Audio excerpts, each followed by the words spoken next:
Hello student, so welcome back to the channel study Milan. और आपका chapter चल रहा है स्टडी केमिस्ट्री, जिसमें मैंने आपको लेक्चर 1 करा दी, यूनिट 6 आपकी। इससे पहले मैंने काफ़ी जो वीडियो लेक्चर है करा दी, वीडियोस नहीं देखी जाके चेकआउट कर सकते हैं, डिस्क्रिप्शन में लिंक भी है। तो लेक्चर 2 की आज हम बात करने वाले हैं और उसमें आज हम पढ़ने वाले त्रिविम समावयवता, ये हमारी क्या होती है। तो चैप्टर ही वही है हमारे त्रिविम रसायन, तो त्रिविम समावयवता जो हमारी स्टीरियो आइसोमेरिज्म, उसके बारे में आज हम डिस्कस करने वाले हैं। ठीक है, तो पहले इसकी डेफिनेशन समझते हैं क्या होता है ये। वे कंपाउंड जिनके अणुसूत्र तथा संरचना सूत्र समान होते हैं, मतलब कंपाउंड्स पहले हम संरचना सूत्र तो अणुसूत्र समान रख रहे थे, लेकिन संरचना सूत्र को चेंज कर रहे थे। ठीक है, तो वे अणुसूत्र जिनके संरचना सूत्र समान होते हैं परंतु स्टीरियो एटम्स या एटम्स या समूहों की व्यवस्था, मतलब जो स्टीरियो एटम्स हमारे त्रिविम, इसकी जो त्रिविम परमाणु हैं या जो समूह हैं, उनकी व्यवस्था आपकी भिन्न होती है, त्रिविम समावयवी कहलाते हैं। और ये घटना त्रिविम समावयवता कहलाती है। हाथ में थोड़ी प्रॉब्लम की वजह से ही थोड़ा राइटिंग अजीब आया है ठीक है, तो आप इसको मैनेज करिए और मैं आपको अच्छे से इसको आज आगे और भी कराने वाला हूँ। तो त्रिविम समावयवता 2 प्रकार की होती है। तो हम त्रिविम समावयवता जो पढ़ते हैं वो 2 प्रकार की होती है हमारी। पहली होती है ज्योमेट्रिकल। ज्योमेट्रिकल समझना, ज्यामिति, किसी भी चीज़ की हम ज्यामिति कैसे फाइंड करते हैं। मैं बोलूँ सर आपको 90 डिग्री एंगल फाइंड करना है, तो आप ऐसे करेंगे, ये खींचिए खींचिए, तो इस चीज़ की ज्योमेट्री शो कर रहा है 90 डिग्री एंगल की, ना कि फिजिकल प्रॉपर्टीज यहाँ पे शो कर रहे हैं कि सर एक पेन ऐसे रख दो, एक पेन ऐसे, तो फिजिकल प्रॉपर्टीज, हम ज्योमेट्री को मैं कह रहा हूँ आप ज्योमेट्री शो करिए 90 एंगल की, कि आप 60 के एंगल की या 45 एंगल की करिए, तो आप ऐसे ज्योमेट्री किसी चीज़ की शो करते हैं। या मतलब अपना फिगर बना दीजिए, तो आपने अपना फिगर बना लिया। या मैं बोलूँगा आप कोई भी किसी की ज्यामिति, एन ए की ज्यामिति सब करिए, सब एन ए सर मॉलिक्यूल ऐसे ऐसे इसकी ऐसे ज्यामिति होती है, सर यहाँ पे इतनी डिग्री होता है, यहाँ पे इतनी डिग्री होता है। तो हर किसी एटम की अपनी अपनी ज्यामिति अलग अलग होती है। ठीक है, तो इसकी ज्यामिति जो आइसोमेरिज्म है उसको हम यहाँ पे सीखेंगे। तो ये समावयवता उन कंपाउंड्स में पाई जाती है जिनमें डबल बॉन्ड 2 कार्बन एटम के बीच में, ये हमारा सी डबल बॉन्ड सी, तो ये डबल बॉन्ड हमारा 2 कार्बन एटम के बीच में हो गया, इसको बोलेंगे 2 कार्बन एटम के बीच में डबल बॉन्ड। जिनमें डबल बॉन्ड 2 कार्बन एटम के बीच में या 2 एन एटम के बीच में, या 2 एन एटम के बीच में, समझ गए, या 2 एन एटम के बीच में, या सी व एन के बीच में, या ऐसे हो सी डबल बॉन्ड एन, या सी व एन के बीच में उपस्थित होता है और डबल बॉन्डेड एटम 2 भिन्न समूह या परमाणुओं से जुड़ा होता है। जब 2 सी एटम या एन एटम एक दूसरे से सिंगल बॉन्ड के द्वारा जुड़े होते हैं तो ये फ्री रोटेशन कर सकते हैं। मतलब ये कहीं भी आपका फ्री रोटेशन का मतलब है, जैसे मान लो मैंने CH2 लिखा, ठीक है, तो उसको मैं CH लिख दिया, ठीक है, और एक तरफ मुझे लिखना था O2, तो यहाँ पे रोटेशन करा सकता हूँ। O2 को मैं ऊपर ले गया ऐसे, H को मैं यहाँ पे ले आया सीधा, और C को मैंने ऐसे H को यहाँ पे लिख दिया। ठीक है, या कोई भी एटम हो सकता है, आपको मैं रोटेट करा सकता हूँ, उसकी जो पोजीशन उसको मैं चेंज कर सकता हूँ। ठीक है, तो हमारा वो क्या हो गया, रोटेशन हो गया। परंतु ये परमाणु डबल बॉन्ड से जुड़े होते हैं तो ये फ्री रोटेशन नहीं कर सकते। अगर ये ऐसे हों C डबल बॉन्ड C, और यहाँ पर H2 हो आपका, और यहाँ भी H2 हो, ये H ही होगा, यहाँ पे नॉर्मल H ही रहेगा, एक पॉइंट बैलेंस ही होगी इसकी। ठीक है, और यहाँ पे H, यहाँ पे H मान लो, तो मैं कहूँ यहाँ पे सर ये यहाँ पे H है और यहाँ पे और कुछ परमाणु N मान लो, यहाँ पे N मान लो, N2 हो जाएगा। ठीक है, तो यहाँ पर मैं चेंज कैसे कर सकता हूँ यहाँ पे। ठीक है, यहाँ पे और कोई भी एटम हो सकता है, मान लो मैं ऐसे एक एग्जांपल दूँ, सी डबल बॉन्ड सी दे रखा है, यहाँ पे OH दे रखा है, यहाँ OH दे रखा है, और यहाँ पे हमारा HS दे रखा है। ठीक है, तो मैं इसको चेंज कर सकता हूँ, COH को इधर ले आया, ठीक है, ये इसको ले आया, यहाँ पे OH रख दिया मैंने, यहाँ पे OH रख दिया, तो हमारी चेंज होगी ना पोजीशन। लेकिन डबल बॉन्ड जब हमारी पोजीशन कहीं भी चेंज हो सकती, ये तो हमने पोजीशन चेंज कर ली, बट अपर नीचे पोजीशन नहीं कर सकती कि OH को मैं यहाँ पे लगा दूँ और दूसरे OH को यहाँ पे कर दूँ। ठीक है, सॉरी, दूसरे OH को मैं यहाँ पे कर दूँ, तो ऐसे में इसको नहीं कर सकते। मतलब हम इसकी सिस और ट्रांसफॉर्म को समझते हैं। जैसे इसकी 2 पोजीशन आपकी निकल कर आती हैं। एग्जाम्पल हो गया C2A2H2 अणुसूत्र वाले कार्बनिक यौगिक 2 प्रकार से शो किए सकते हैं। देखो C2 मतलब C डबल बॉन्ड C आ गया हमारा।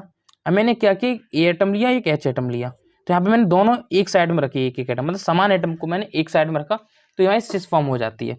अगर विपरीत साइड में भी हमने दूसरे एटम को समान समान रखा, ये भी B है आपका, तो हमारा क्या H है, सॉरी, ये C2A2H2 होगा, H लिख लो चाहे B लिख लो, कोई दिक्कत नहीं, H होगा।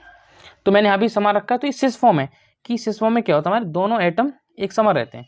बट ट्रांसफॉर्म में क्या होता है, हमारे एटम, इसको B कर लो यार, B है ये, B C2A2V2, दूसरी फॉर्म में हम क्या पढ़ते हैं कि एक तरफ हमारा ए होता है, दूसरा बी होता है, मतलब इनकी जो पोजीशन अलग अलग हो जाती हैं। जैसे एक साइड ए है, एक साइड बी है, एक साइड बी, एक साइड ए है। ऐसा नहीं होता कि एक साइड ए, एक साइड ए, एक साइड बी, एक साइड बी। मतलब मेरे कहने का समझो कि एक साइड हम एक ही फंक्शनल ग्रुप को नहीं रख सकते, हर जगह दोनों तरफ फंक्शनल ग्रुप अलग अलग होते हैं। तो हमारा उस ट्रांसफॉर्म में एक तरह होते हैं, तो आपके सिस फॉर्म है। इसकी परिभाषा है बेकार्बनिक यौगिक जिनमें C+1C या C+1N आदि से जुड़े परमाणुओं समूह की ज्योमेट्रिकल व्यवस्था में भिन्नता होती है। समझ गए? और ये घटना ज्योमेट्रिकल आइसोमेरिज्म कहलाती है। उनकी क्या ज्योमेट्रिकल व्यवस्था में भिन्नता होती है, तो ये घटना हमारी ज्योमेट्रिकल आइसोमेरिज्म कहलाती है। इस प्रकार ये समावयवता एल्केन तीन होते हैं आपके, CnH2n+2, CnH2n और CnH2n-2 आपने पढ़ा होगा। समावयवता एल्कीन में पाई जाती है वे ज्यामितीय समावयवी जिनमें C+1C के समान सिरे पर समान एटम या ग्रुप प्रेजेंट होते हैं, वो सिस आइसोमेर कहलाते हैं। मतलब C+1C के समान एटम या ग्रुप प्रेजेंट होते हैं, कहाँ पर? उसके सिरे पर। इससे समान एटम प्रेजेंट है यहाँ पे, तो हमारा सिस फॉर्म हो गया। और वे ज्योमेट्रिकल आइसोमर जिनमें C+1C की विपरीत दिशा में, यहाँ पे C+1C की विपरीत दिशा है ना, ये देखो विपरीत दिशा में एटम या ग्रुप प्रेजेंट होते हैं, उन्हें ट्रांस आइसोमर कहते हैं। ये आपके यहाँ से ट्रांस आइसोमर और सिस आइसोमर या सिस फॉर्म या ट्रांसफॉर्म की परिभाषा है। अब हमारी conditions for geometrical isomerism. Geometrical isomerism में कंडीशंस क्या क्या होनी चाहिए? तो ज्योमेट्रिकल आइसोमेरिज्म के लिए 2 कंडीशंस होनी चाहिए। तो पहले भाई कौन सी कंडीशन है? मॉलिक्यूल में बॉन्ड के चारों ओर फ्री रोटेशन नहीं होना चाहिए। हम उसमें कोई रोटेशन उसमें नहीं करा सकते बॉन्ड मॉलिक्यूल में कि H को हम यहाँ लगा दें, OH को यहाँ पे लगा दें, Cl को यहाँ पे लगा दें, HCl को यहाँ पे लगा दें। दूसरा, प्रत्येक कार्बन एटम से जुड़े दोनों प्रतिस्थापी भिन्न होने चाहिए। मतलब ऐसा ना हो कि C+1C ऐसे लिखा है, यहाँ भी H है, यहाँ भी H है, यहाँ भी H है, यहाँ भी H है। तो दोनों प्रतिस्थापी हमारे भिन्न होने चाहिए दोनों कार्बन से, इस कार्बन का अलग और इस कार्बन का अलग, तभी हमारा क्या है ज्योमेट्रिकल आइसोमेरिज्म हो सकती है। फिर हमारा आता है कि ज्यामितीय समावयवता को ज्ञात करने की विधि कैसे ज्ञात कर सकते हैं। ज्यामितीय समावयवता को निम्न प्रकार ज्ञात किया सकता है। हम इसको निम्न प्रकार ज्ञात कर सकते हैं। पहला है चक्रीकरण विधि। ओके, तो पहला है हमारा चक्रीकरण विधि, इसको बोलते हैं साइक्लिजाइजेशन मेथड। इस विधि में सिस समावयवी में C+1C के समान दिशा पर समान परमाणु या समूह उपस्थित होने के कारण इनकी आंतरिक अभिक्रिया द्वारा मॉलिक्यूल का चक्रीकरण हो जाता है।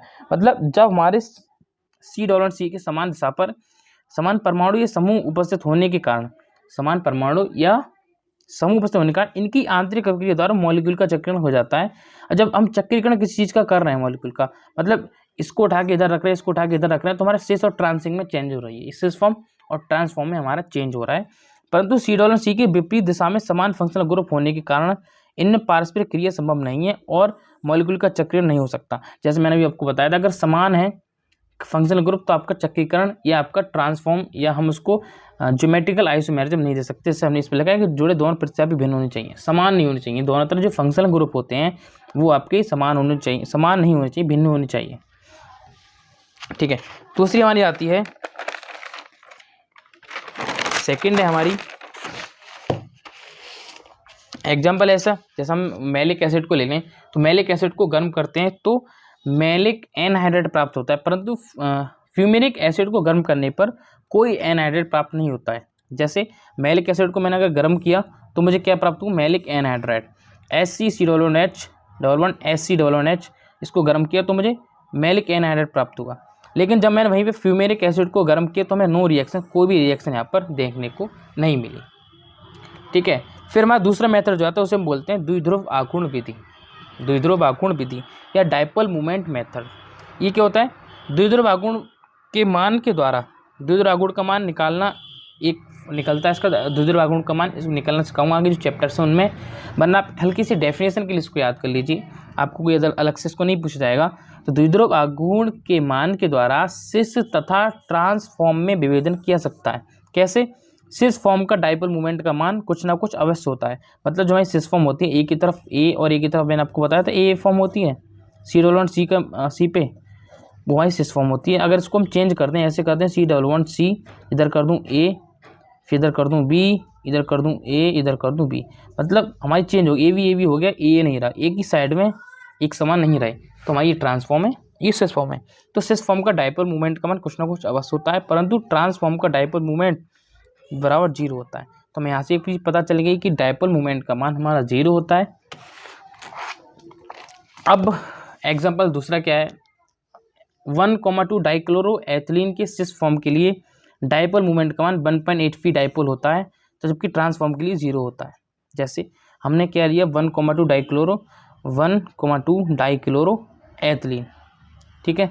यहाँ पे हमने देखा कि इसकी अगर समान व्यवस्था है यहाँ पे सिस फॉर्म की, तो कहीं ना कहीं इसका मान है, लेकिन हमने इसकी व्यवस्था यहाँ पे चेंज कर दी, Cl को इधर ले गए, H को इधर ले गए, तो हमारा जब मान था म्यू का 0 हो गया। तो हमारा जो मेथड था हमारा डायपोल मूवमेंट के द्वारा हम इसमें ज्योमेट्रिकल आइसोमेरिज्म फाइंड करने का था। फिर हमारा आता है फिजिकल मेथड, फिजिकली रूप से इसको कैसे हम फाइंड कर सकते हैं।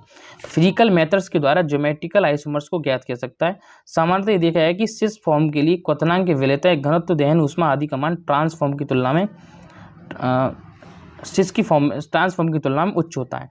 मतलब सिस फॉर्म के लिए जो क्वथनांक है आपका, क्वथनांक या उसकी जो विलेयता है या उसका जो घनत्व है, डेंसिटी है, दहन है, ऊष्मा है, दहन ऊष्मा, ठीक है, हीट एनर्जी है, कन्वर्ट एनर्जी है, वो आपकी क्या है ट्रांसफॉर्म की तुलना में उच्च होती है।